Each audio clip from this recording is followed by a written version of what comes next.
जय हिंद साथियों। साप्ताहिक करंट अफेयर्स के इस अगले एपिसोड में आपका स्वागत है। इस सप्ताह की जो घटनाएं रही हैं प्रमुख, वो आपके एग्जाम की दृष्टि से काफी इम्पोर्टेंट हैं। तो ये सप्ताह आपके लिए रिच साबित हो सकता है, क्योंकि इसमें कुछ अच्छी अच्छी घटनाएं भी घटी हैं, कुछ अजीबो गरीब चर्चाएं भी सुनने को मिली हैं। लेकिन हाँ, उनका एग्जाम के लिए इम्पोर्टेंस है ठीक ठाक।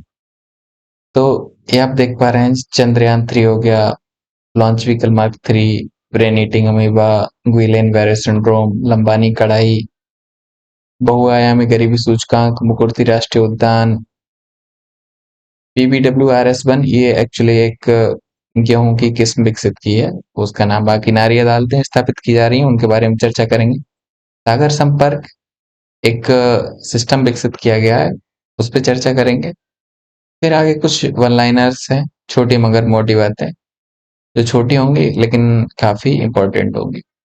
ये जो आप देख पा रहे हैं, ये पूरा जो है, ये सोर्स हैं जहां से करंट अफेयर्स तैयार की जाती है।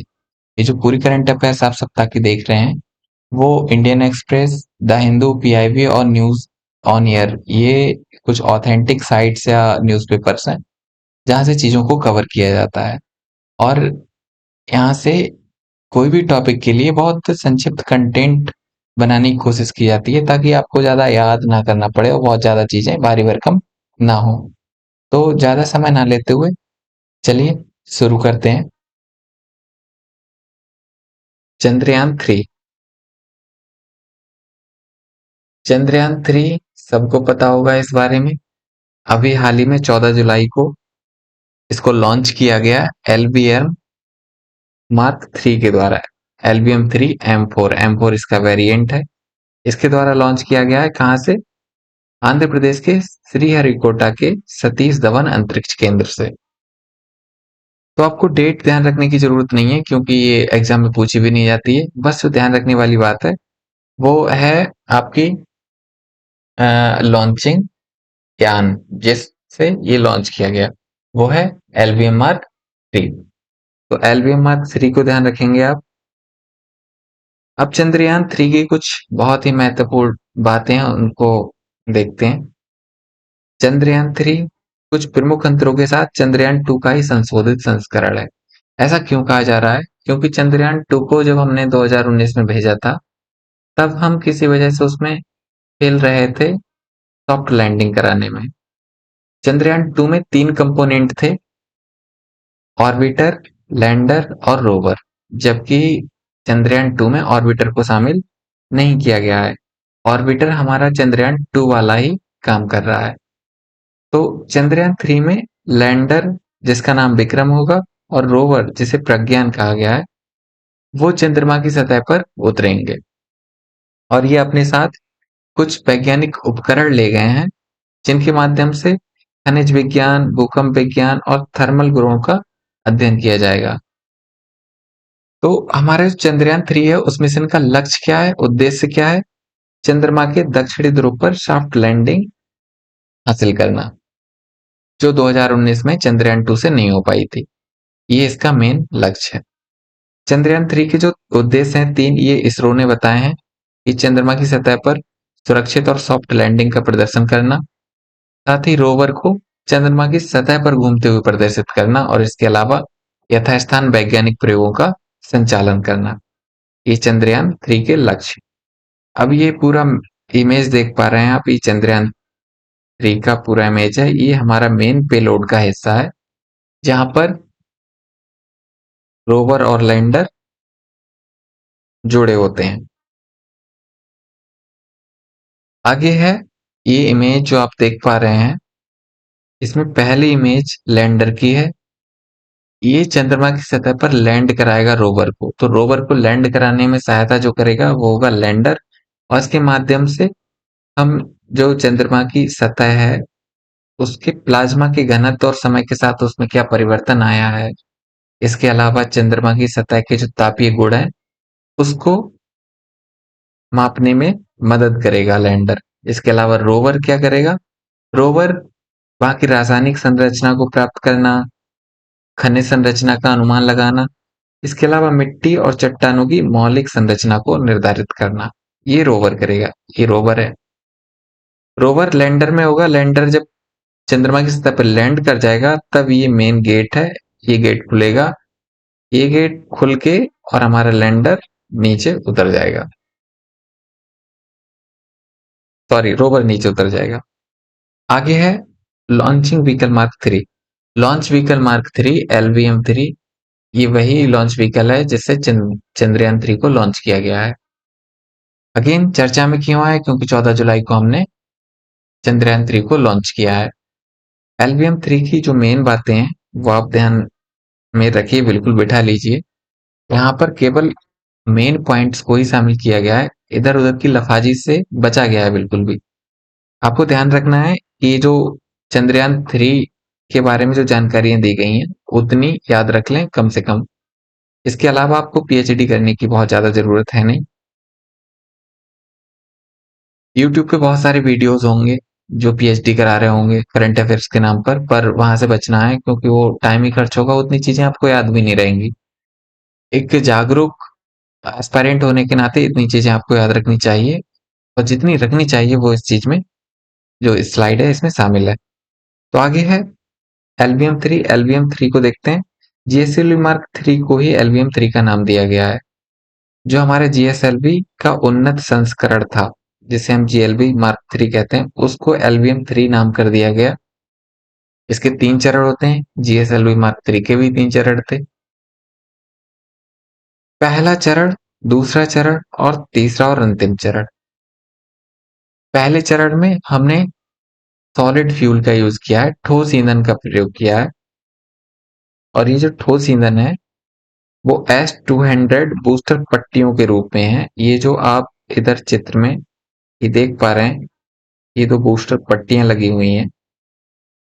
इसमें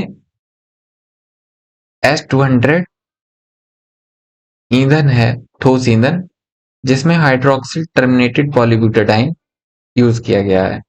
तो ये पहला चरण होगा। जब ये पहला चरण का ईंधन खत्म हो जाएगा और चंद्रयान पृथ्वी की कक्षा से थोड़ा आगे पहुंच जाएगा, तो वहां से ये अपने आप से डिटैच होके नीचे गिर जाएंगे। फाइनली दूसरा स्टेज, ये वाला जो आप देख रहे हैं, ये दूसरा स्टेज है। ये विकास इंजन द्वारा संचालित होगा। ये इंपॉर्टेंट बात है, दूसरा स्टेज विकास इंजन द्वारा संचालित होगा। और इसमें ईंधन के रूप में तरल ईंधन का प्रयोग किया गया है, जिसका मेन कंपोनेंट है नाइट्रोजन टेट्राऑक्साइड या फिर अनसिमेट्रिकल डाइमिथाइल हाइड्रोजन। ये आपको ईंधन के नाम भले ही याद ना रहे, पर यह ध्यान रहना चाहिए कि पहले चरण में ठोस ईंधन का प्रयोग किया गया है, दूसरे चरण में तरल ईंधन का प्रयोग किया गया है, जिसका संचालन विकास इंजन के द्वारा होगा। और तीसरा और जो अंतिम चरण है उसमें क्रायोजेनिक इंजन का प्रयोग किया गया है, और ये स्वदेशी क्रायोजेनिक इंजन है जिसका नाम C-25 है। इसका प्रयोग किया गया है, जिसमें द्रवीकृत ऑक्सीजन और साथ में द्रवीकृत हाइड्रोजन का उपयोग किया जाता है। तो LVM-3 के लिए इतना ही ध्यान रखें आप। आगे ये जो आप देख पा रहे हैं इमेज है LVM-3 की, ये पहला स्टेज है जहां पर 2S-200 सॉलिड की रॉकेट मोटर लगाई गई है, ये दोनों। फिर सेकंड स्टेज है, ये वाली स्टेज सेकंड स्टेज है पूरी। इसमें वही तरल ईंधन है, विकास इंजन के द्वारा संचालित होगा। तीसरा क्रायोजेनिक स्टेज है जहां C-25 ईंधन का प्रयोग किया गया है, जिसमें लिक्विड ऑक्सीजन और लिक्विड हाइड्रोजन होती है। और फाइनली ये जो है मेन पेलोड कैप्सूल, जिसमें चंद्रयान 3 होगा। और ये ऊपर जो शील्ड देख रहे हैं आप, ये हीट शील्ड है लगी हुई, बाद में ये जाके अपने आप से खुल जाती है। इसके अंदर कैसे कंपोनेंट होंगे वो भी आप देखेंगे अभी बाद में।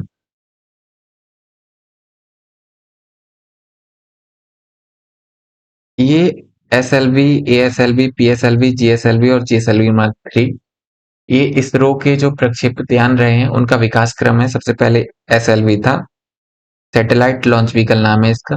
उसके बाद हमने इसका एक संवर्धित version augmented satellite launch vehicle बनाया, जो इससे क्षमता में थोड़ा अधिक था। फिर PSLV आया। PSLV बहुत ज्यादा इंपॉर्टेंट व्हीकल्स रहा है इसरो के इतिहास में। बहुत बहुत महान उपलब्धियां हासिल की हैं इसने।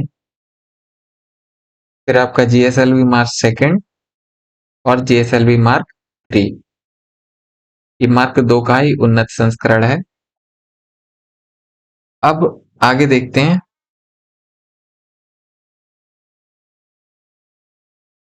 ये कुछ नोट्स बना दिए गए हैं एसएलवी, पीएसएलवी और जीएसएलवी को लेकर। एसएलवी इसरो द्वारा विकसित पहले रॉकेट को एसएलवी या सैटेलाइट लॉन्च व्हीकल कहा जाता है। इसमें 4 चरण वाले ठोस ईंधन का प्रयोग किया गया था। तो इसमें 4 चरण होते थे और चारों चरणों में ठोस ईंधन का प्रयोग किया जाता था। फिर आया पीएसएलवी। पीएसएलवी अब तक का सबसे विश्वसनीय रॉकेट रहा है। इसकी विशेषता ये है, ये पहला लॉन्च व्हीकल था जिसमें लिक्विड स्टेज का प्रयोग किया गया। तो इसमें 4 स्टेज इसमें भी थी और चारों चरण में, 4 में से 2 चरण में लिक्विड और 2 चरण में सॉलिड ईंधन का प्रयोग किया गया। फिर जीएसएलवी, आप जानते हैं जीएसएलवी में 3 चरण, और 3 चरण में से पहला चरण सॉलिड, दूसरा चरण लिक्विड और तीसरा क्रायोजेनिक इंजन। तो ये जीएसएलवी की फुल फॉर्म है geosynchronous satellite launch vehicle. PSLV की full form polar satellite launch vehicle है। आगे है ब्रेन ईटिंग अमीबा। ये एक अमीबा है जो ब्रेन को ईट मतलब ब्रेन को खा जाता है। कैसे खाता है देखते हैं। इसका नाम है निग्लेरिया फाउलेरी। ये नाम आपको याद रखना है। काफी चर्चा में रहा था क्योंकि केरल में इसी अमीबा के कारण एक व्यक्ति की मृत्यु हो गई। 7 दिनों तक गंभीर बुखार से पीड़ित रहा, बाद में फाइनली मृत्यु हो गई केरल के अलाप्पुझा जिले में। निग्लेरिया फाउलेरी है क्या ये दरअसल एक कोशिका वाला गर्मी प्रेमी सूक्ष्म जीव है। गर्मी प्रेमी मतलब थर्मोफिलिक है। ये गर्म इलाकों में पनपता है, गर्मी में पनपता है, और जो एकदम ताजा गर्म जल होता है उसमें पनपता है। इसके पनपने के लिए सबसे अच्छी दशा, जो टेम्परेचर होता है वो होता है 46 डिग्री सेल्सियस। इससे ज्यादा टेम्परेचर अगर होता है तो वो ज्यादा समय तक जीवित नहीं रह पाता है, और इससे कम टेम्परेचर में ये जीवित रह लेता है। तो ये अमीबा नाक के माध्यम से शरीर में प्रवेश करता है और मस्तिष्क संक्रमण का कारण बन जाता है। मानव शरीर में प्रवेश नाक या मुंह के माध्यम से, अगर आप दूषित जल में तैरते हैं, गोता लगाते हैं, तो उस माध्यम से जा सकता है शरीर के अंदर। फिर इसके संक्रमण से क्या होता है, शरीर के ऊतक होते हैं उनमें सूजन आने लगते हैं। ऊतक मतलब टिश्यूज, सूजन आने लगती है और फिर वो टिश्यू नष्ट हो जाते हैं। तो इसी वजह से इसको ब्रेन ईटिंग अमीबा कहा गया। लक्षण क्या है इसके। लक्षण सबसे मेन है कि बहुत तेज बुखार आता है और अंगों में शिथिलता आने लगती है। तेज बुखार और अंगों में शिथिलता आने लगती है। सिर दर्द होता है बहुत तेज तरह से, गर्दन में अकड़न, भ्रम, दौरे आदि शामिल है।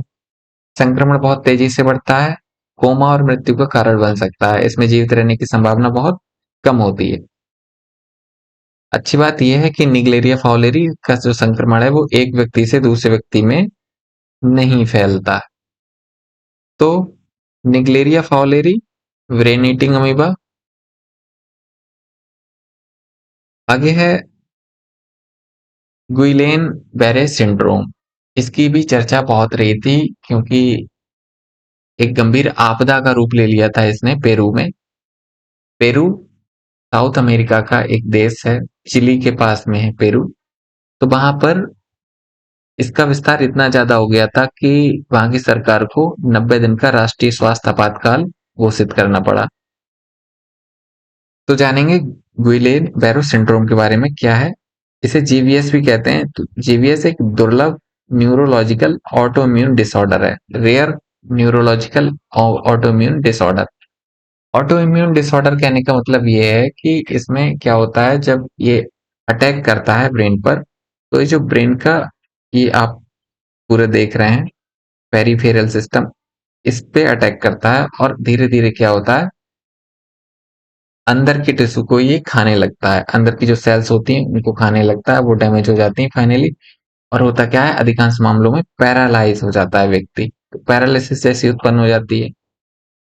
आगे क्या है, ये सभी आयु वर्ग को प्रभावित करता है परंतु वयस्क पुरुषों को ज्यादा प्रभावित करता है। वयस्क पुरुषों को नहीं, पुरुष और वयस्क ये दो अलग अलग वर्ड है।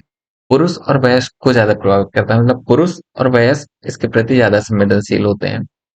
जीबीएस का कारण क्या है वो तो अभी तक कंफर्म नहीं हो पाया क्या कारण है, परंतु माना गया है ऐसा आमतौर पर कि कैम्फाइलोबैक्टर जेनुनी नाम का एक जीवाणु होता है, कैम्फाइलोबैक्टर जेनुनी, जिसके द्वारा ये होता है। सटीक नहीं है, नाम याद ना रहे तब भी कोई दिक्कत नहीं है, क्योंकि अभी प्रमाणिकता नहीं आई है उतनी चीजों में। आगे है national institute of neurological disorder and stroke के अनुसार जीबीएस का सबसे आम लक्षण कमजोरी है। और ये कमजोरी थोड़ी बहुत नहीं होती, बहुत ज्यादा भयंकर कमजोरी होती है। आपको बोलने में भी दिक्कत होगी, आपका जो जबड़ा होगा वो नहीं चलेगा, खाने में परेशानी होगी, आप कुछ खा नहीं पाएंगे, शरीर में दर्द होता है, और जो हार्ट बीट होती है वो इतनी एबनॉर्मल हो जाती है बहुत ज्यादा, और हमारे बॉडी में ऐसा लगता है जैसे सुई चुभ रही हो, निडल्स चुभ रही हो, उनकी अनुभूति होती है। डायग्नोसिस और ट्रीटमेंट क्या है इसके? डायग्नोसिस और ट्रीटमेंट अभी तक है ही नहीं कोई, ना ही इसका कोई डायग्नोसिस है, ना ही इसका कोई पर्टिकुलर ट्रीटमेंट है। डायग्नोसिस में ये किया जाता है कि इसके जो समान अन्य जो रोग होते हैं उनको डायग्नोस किया जाता है। अगर वो है तो माना जाता है कि वो गुइलेन वेरो सिंड्रोम नहीं है, पर वो नहीं है तो माना जाता है कि गुइलेन वेरो सिंड्रोम से प्रभावित है व्यक्ति। फिर इसका इलाज भी नहीं है, बस इसकी इलाज मतलब इसकी जो बीमारी है उसकी गंभीरता को कम करने के लिए कुछ दवाएं दी जाती हैं ताकि व्यक्ति की ठीक से देखभाल की जा सके और इस चीज से निकाला जा सके। आगे है लंबानी क्राफ्ट। लंबानी कढ़ाई ये अभी चर्चा में रही थी क्योंकि कर्नाटक के जो हम्पी शहर है उसमें G20 कल्चर वर्किंग ग्रुप की मीटिंग हुई है, और उस मीटिंग में थ्रेड्स ऑफ यूनिटी नाम से, थ्रेड्स ऑफ यूनिटी शीर्षक से इस कला को प्रदर्शित किया गया था बहुत बड़े पैमाने पर। इसमें मतलब 1755 वस्तुएं प्रदर्शित की गई थी। अगेन इस फिगर को आपको याद रखने की कोई जरूरत नहीं है, ये बताया इसलिए जा रहा है क्योंकि इतनी वस्तुएं प्रदर्शित की गई कि ये Guinness book of world record में शामिल हो गया इसका नाम। तो लंबानी क्राफ्ट या लंबानी आर्ट चर्चा में इसीलिए आया। अब इसकी मुख्य विशेषताएं क्या है?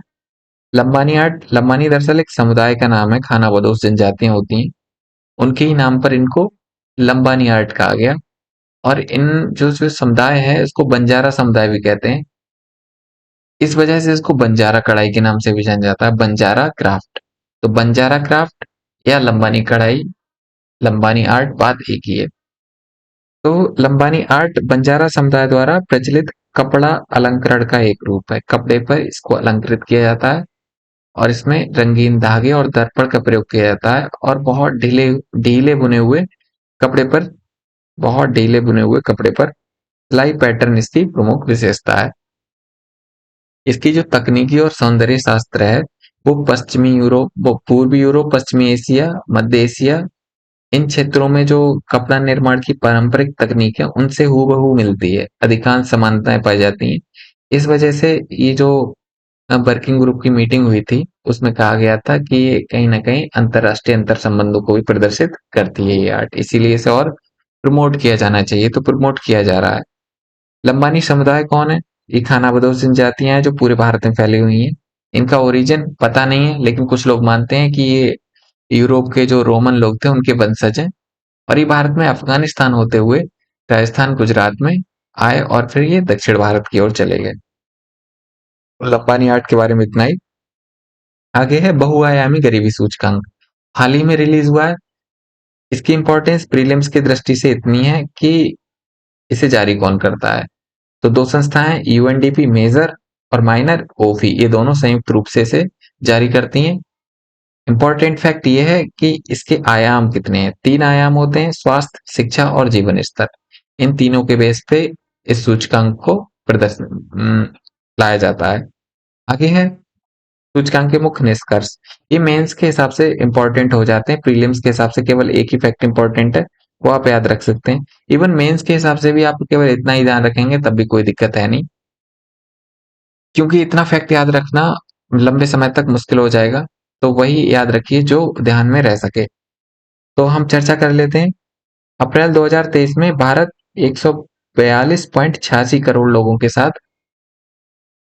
दुनिया का सबसे अधिक आबादी वाला देश होगा, चीन को भी पीछे कर देंगे हम। तो कर देंगे नहीं बल्कि कर दिया है, अप्रैल 2023 की बात हो रही है। 142.86 करोड़ लोगों के साथ ये जो सूचकांक है इसमें ये डेटा दिया गया है। साथ में कहा गया कि भारत ने गरीबी में बहुत ही उल्लेखनीय गिरावट हासिल की है, जो 2005-6 के 55.1% से गिर के 16.4% रह गई है 2019-21 में आके। तो ये बहुत अच्छी बात है, बहुत अच्छा प्रयास रहा है भारत सरकार का इस दौरान, कि हमने इस दौरान 15 वर्षों में 415 मिलियन लोगों को गरीबी की चंगुल से बाहर निकाला है।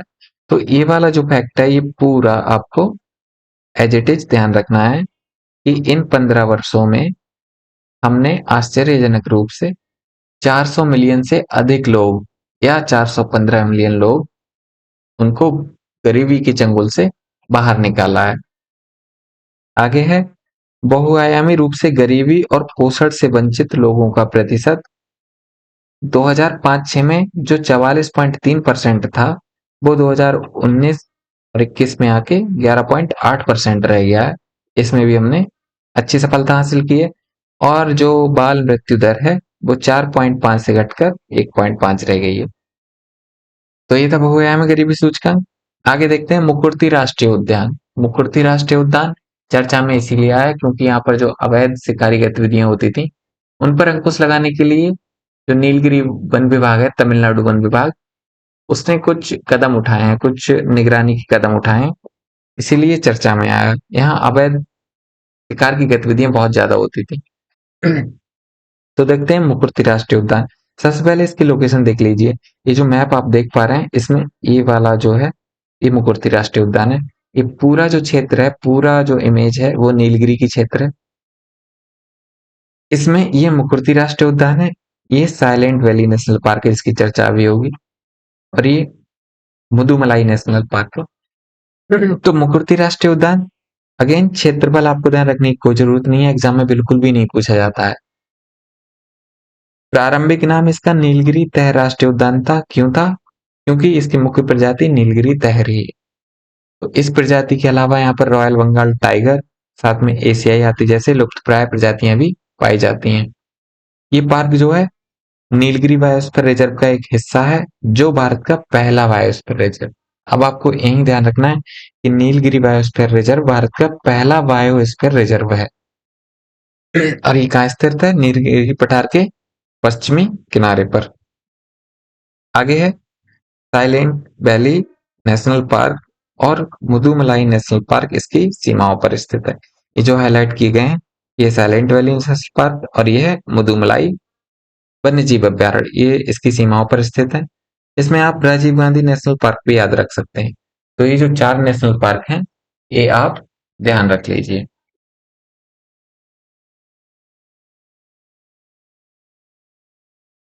आगे देखते हैं। आगे है PBWRS1। ये गेहूं की एक नई किस्म विकसित की है पंजाब कृषि विश्वविद्यालय ने। ये बहुत ज्यादा इंपॉर्टेंट न्यूज है नहीं, अगर आप नहीं भी याद रखेंगे तब भी कोई दिक्कत नहीं है, पर इसके लिए जरूरी मतलब इतना हो जाता है कि इसमें प्रतिरोधी स्टार्च की मात्रा बहुत अधिक है और साथ में प्रभावशाली एमाइलेज की मात्रा भी अधिक है। इन दोनों से होता क्या है, अगर इसका जो स्टार्च है उसमें एक क्षमता है कि वो धीरे धीरे ग्लूकोज को रिलीज करता है हमारी बॉडी में, हमारे जो ब्लड है उसमें ग्लूकोज को धीरे धीरे रिलीज करता है, और यही इसकी क्षमता है। इस क्षमता की वजह से होगा क्या कि हम जो ग्लूकोज की एकदम से वृद्धि हो जाती है तो मोटापा बढ़ता है, टाइप 2 डायबिटीज वगैरह उनमें समस्याएं आने लगती हैं, उसको कम किया जा सकता है। तो इसकी वजह से इसके सेवन से मोटापा और टाइप 2 मधुमेह जैसी आहार संबंधी बीमारियों में संभावित लाभ हो सकता है। और साथ ही स्टार्च का धीमा पाचन, बढ़ी हुई एमाइलेज सामग्री, इनके कारण जो ग्लाइसेमिक इंडेक्स है उसमें भी कमी है। ये आगे है नारी अदालत। इनको गांव के स्तर पे, ग्रामीण स्तर पे स्थापित किया जा रहा है।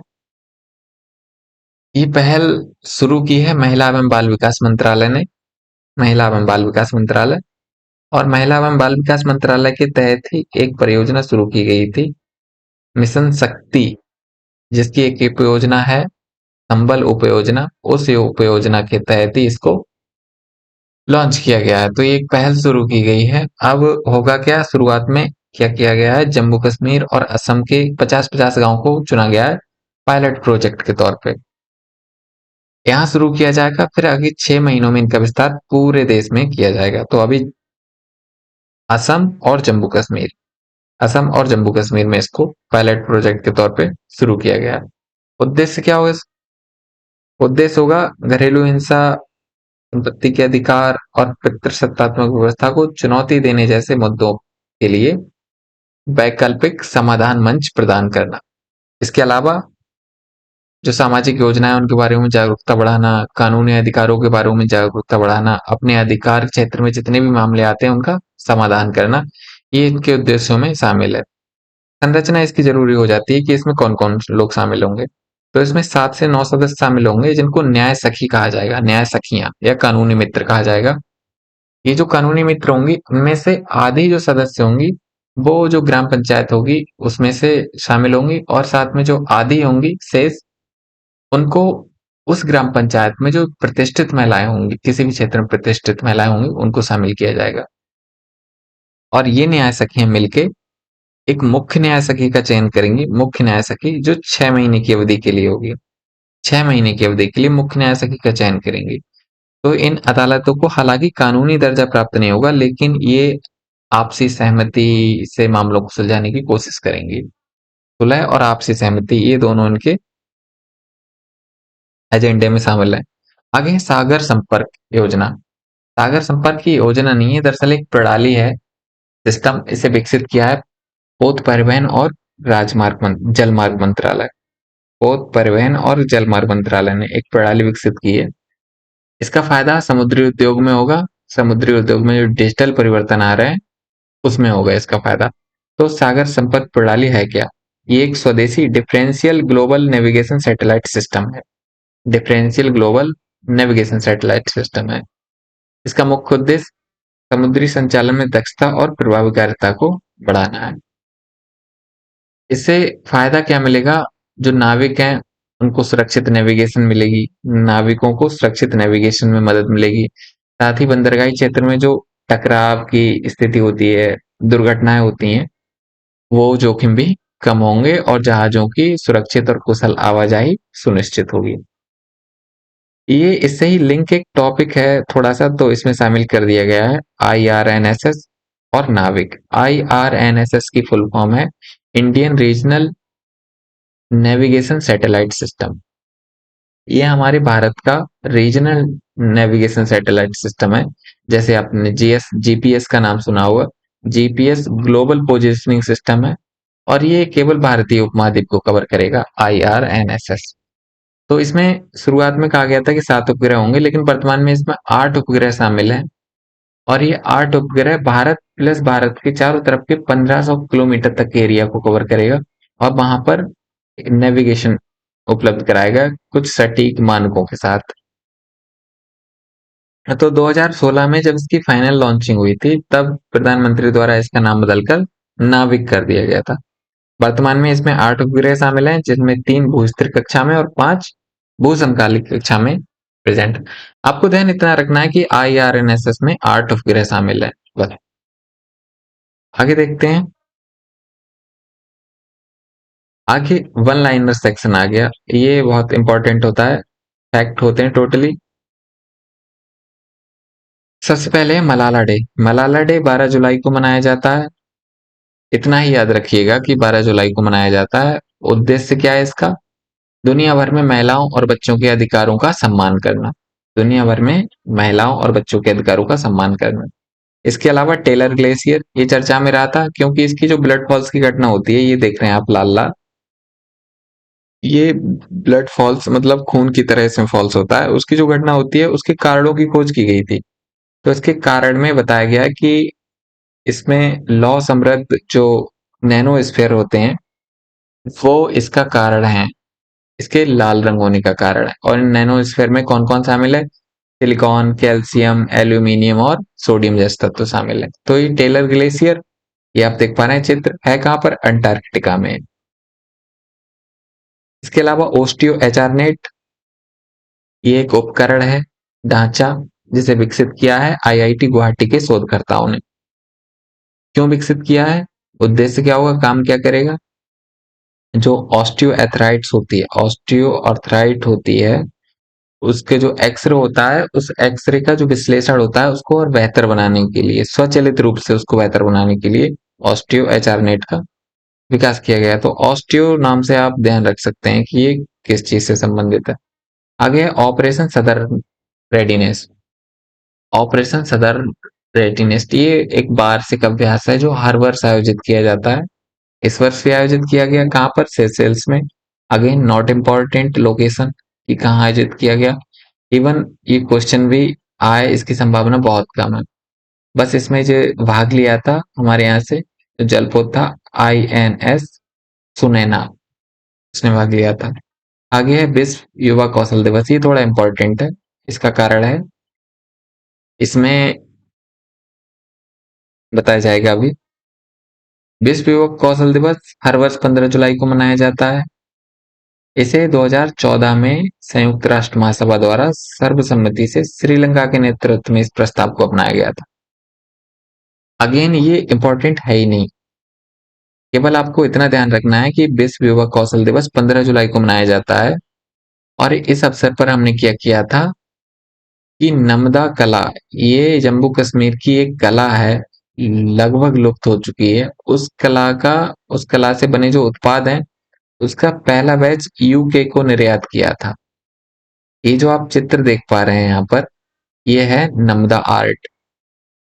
ये एक मतलब गलीचे के रूप में बनाई जाती है, गलीचे की परत के रूप में, कंबलों पे, पुराने कंबलों पे बनाई जाती है।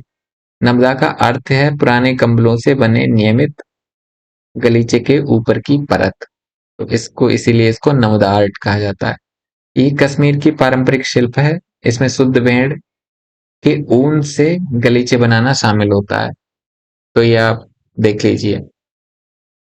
आगे है performance grading index for district, PGID, शिक्षा मंत्रालय द्वारा रिलीज की जाती है। इसमें केवल इतना ही ध्यान रख लीजिए, इतना ही क्वेश्चन आएगा कि PGID किसके द्वारा रिलीज की जाती है। तो इतना ध्यान रखना है, शिक्षा मंत्रालय द्वारा। कौन मतलब क्या करता है ये, तो जिला स्तर पर स्कूली शिक्षा प्रणाली के प्रदर्शन का मूल्यांकन। इसके अलावा भारत अभियान, इसे अभी शुरू किया है कृषि मंत्रालय ने। उद्देश्य क्या होगा इसका, एक्चुअली जो एग्रीकल्चर इंफ्रास्ट्रक्चर फंड है उस फंड का सक्रिय उपयोग किया जा सके, इसीलिए बैंकों से कृषि मंत्रालय ने कहा है कि ये जो फंड है इस फंड का उपयोग, मतलब जो लक्ष्य है उसको हासिल करो, आप उसको हासिल करने के लिए कुछ कदम उठाओ। तो 1 महीने के लिए ये अभियान शुरू किया गया और 1 महीने तक बैंकों को प्रोत्साहित किया जाएगा ताकि जो फंड है उसका एकदम सही उपयोग हो सके। आगे ये पर्सन है राधा श्याम राठौर, ये एक्चुअली RBI के कार्यकारी निदेशक हैं। इनको हाल ही में नियुक्त किया गया है एक कार्य समूह के गठन का नेतृत्व करने के लिए। और ये कार्य समूह क्या करेगा, रुपए के अंतरराष्ट्रीयकरण की गति को और तेज करने के लिए क्या कदम उठाए जाएं, इन पे विचार विमर्श करेगा। तो रुपए के अंतरराष्ट्रीयकरण को लेके अभी बहुत सारी चर्चाएं हुई हैं, इस पे एक आर्टिकल भी आया था द हिंदू में या फिर इंडियन एक्सप्रेस में। तो उसको लेकर ये चर्चा में रहे राधा श्याम राठौर। रुपए के अंतरराष्ट्रीयकरण ये इंपॉर्टेंट है, इसीलिए आपको ध्यान रखना है इनका नाम राधा श्याम राठौर क्यों चर्चा में रहे। इससे संबंधित और भी समितियां हैं जो आप इकोनॉमी में पढ़ेंगे, जैसे तारापोर कमेटी हो गई, वो भी आप पढ़ेंगे, तो उनको ध्यान रखना है। आगे देखते हैं, आगे बस इतना ही है, ये सेक्शन पूरा हमारा खत्म हो चुका है। इस सप्ताह की करंट अफेयर्स बहुत ही अच्छे फैक्ट थे और बहुत ही मतलब कोशिश की गई कि कम शब्दों में चीजों को बताया जा सके। इनमें जो बताया गया है आप उतनी चीजें याद रखिए, कोशिश मत कीजिएगा कि हम बहुत सारी चीजें छान छान के पढ़ें या फिर और नई नई चीजों को खोजने की कोशिश करें, क्योंकि हमें PhD की जरूरत नहीं है, जनरल अवेयरनेस की जरूरत है। बस हमें उतनी ही चीजें, जनरल चीजें उठानी है तो आपके एग्जाम में जो चीज पूछी जाएगी, क्वेश्चन पेपर को एनालाइज करते रहिए, पुराने साल के जो भी हैं, और करंट अफेयर्स कैसे पूछी जाती है, क्यों पूछी जाती है, उस चीज को ध्यान में रखिए और पढ़ते रहिए। तो ये पूरे 1 सप्ताह का करंट अफेयर्स शनिवार तक का 15 तारीख तक का कवर हो गया है। आगे मिलेंगे और वीडियो में अगले सप्ताह की। अगर आपको इस वीडियो से वैल्यू मिली हो तो जरूर इसे लाइक कीजिएगा, शेयर कीजिएगा और साथ में चैनल को सब्सक्राइब करके रखिए ताकि वीडियोस आपको पर्याप्त समय पे टाइम पे मिलती रहें। मिलते हैं आगे अगले सप्ताह में, तब तक के लिए धन्यवाद।